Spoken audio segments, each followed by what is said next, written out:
16वीं सदी का हिंदुस्तान, एक ऐसा दौर जहां साम्राज्य ताश के पत्तों की तरह बन और बिखर रहे थे। और इन सब के बीच दिल्ली का सिंहासन, हिंदुस्तान का सबसे बड़ा इनाम, दांव पर लगा हुआ था।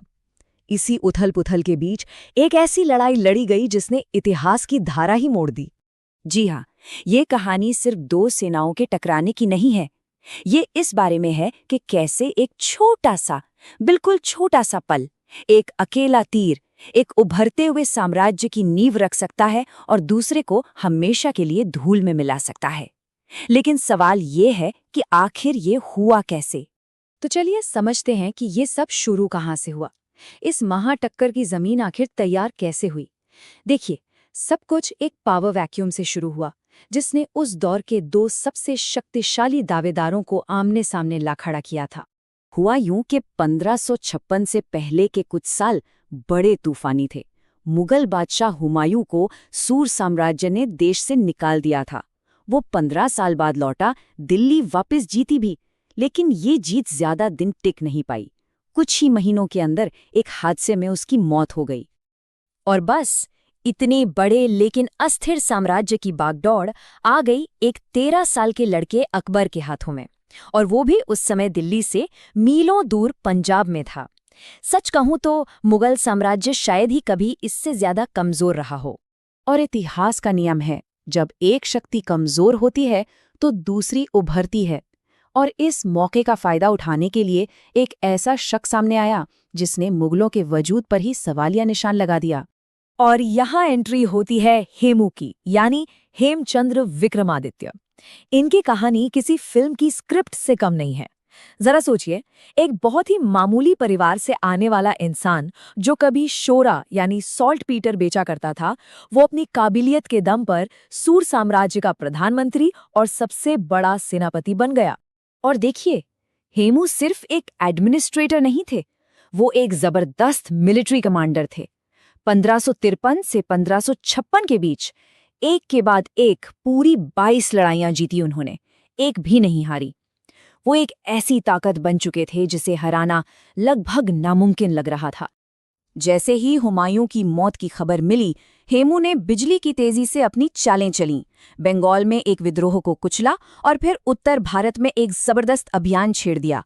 आगरा तो बिना लड़े ही हाथ आ गया, और फिर दिल्ली के बाहर तुगलकाबाद में मुगल सेना को ऐसी शिकस्त दी कि वो याद रखेंगे। दिल्ली जीतने के बाद हेमू ने पुराना किला में अपना राज्याभिषेक करवाया और सम्राट हेमचंद्र विक्रमादित्य की उपाधि ली। ये कोई छोटी बात नहीं थी, ये एक बहुत बड़ा ऐतिहासिक पल था, क्योंकि पूरे 350 साल बाद दिल्ली की गद्दी पर कोई हिंदू राजा बैठा था। अब जरा सोचिए मुगलों का हाल।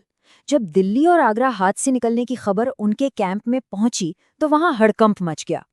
अब एक किशोर राजा और उसके सलाहकारों को एक ऐसा फैसला लेना था जो उनके साम्राज्य का भविष्य तय करने वाला था। कई बड़े बड़े अनुभवी मुगल जनरलों के तो हाथ पैर फूल गए। उन्होंने 13 साल के अकबर को सलाह दी कि भाई, हेमू की विशाल सेना का सामना करना नामुमकिन है, चुपचाप सुरक्षित काबुल लौट चलो। लेकिन अकबर का संरक्षक बैरम खान, वो पीछे हटने को तैयार नहीं था। उसने युद्ध का फैसला किया। ये एक बहुत बड़ा जुआ था, सब कुछ दांव पर लगा दिया था। तो तारीख थी 5 नवंबर 1556। मैदान था पानीपत का। दोनों सेनाएं आमने सामने थी। एक तरफ थी हेमू की अनुभवी और विशाल सेना, 30,000 घुड़सवार और पहाड़ जैसे 500 युद्ध हाथी, और दूसरी तरफ मुगलों की छोटी सी सेना, सिर्फ 10,000 घुड़सवार। लेकिन उनकी असली ताकत थी उनकी जबरदस्त तीरंदाजी और युद्ध की रणनीति। लेकिन लड़ाई शुरू होने से ठीक पहले किस्मत ने पासा पलटा। मुगलों की एक छोटी सी टुकड़ी ने, आप इसे गलती कहिए या किस्मत, हेमू के पूरे तोपखाने पर ही कब्जा कर लिया। ये हेमू के लिए एक बहुत बड़ा झटका था और मुगलों के लिए उम्मीद की एक नई किरण। तो चलिए, अब हम आ पहुंचे हैं उस दिन पर, उस लम्हे पर जिसने हिंदुस्तान का नक्शा हमेशा के लिए बदल दिया। 5 नवंबर 1556, पानीपत का मैदान, जहां इतिहास लिखा जाना था। उस दौर के इतिहासकार अबुल फजल ने लड़ाई की भयंकरता को इन शब्दों में बयां किया है। मतलब आप अंदाजा लगा सकते हैं कि कितनी खूनी और भीषण जंग रही होगी वो, जहां कोई भी 1 इंच भी पीछे हटने को तैयार नहीं था। लड़ाई की शुरुआत में हेमू का पलड़ा भारी था। उसके ताकतवर हाथियों ने मुगल सेना में कोहराम मचा रखा था। एक पल को तो लगा कि मुगल ये जंग हारी जाएंगे। उनके पैर उखड़ने लगे थे। लेकिन मुगल तीरंदाजों ने हिम्मत नहीं हारी और किनारों से लगातार हमला करते रहे। लड़ाई एक बहुत ही नाजुक मोड़ पर थी और तभी किस्मत ने अपना खेल दिखा दिया। कहीं से एक आवारा तीर आया और सीधा हेमू की आंख में जा लगा। वो अपने हाथी हवाई पर बेहोश होकर गिर पड़ा और बस अपने राजा को यूं गिरता देख उसकी जीतती हुई सेना में अचानक भगदड़ मच गई। बस एक अकेला तीर, एक पल, और हिंदुस्तान की किस्मत हमेशा के लिए बदल गई। जो लड़ाई हेमू लगभग जीत ही चुके थे, वो एक झटके में हार गए। लड़ाई का अंत जितना अचानक था, उसके नतीजे उतने ही दूरगामी थे।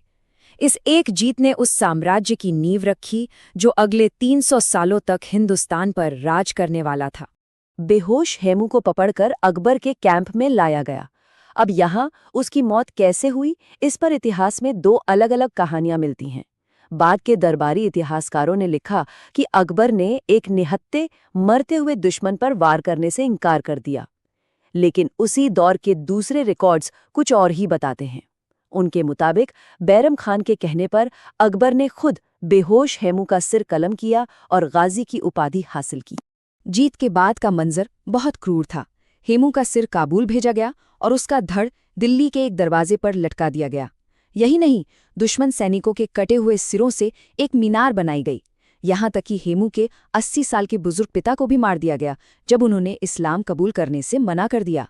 मुगल अपनी जीत को लेकर कोई भी शक बाकी नहीं छोड़ना चाहते थे।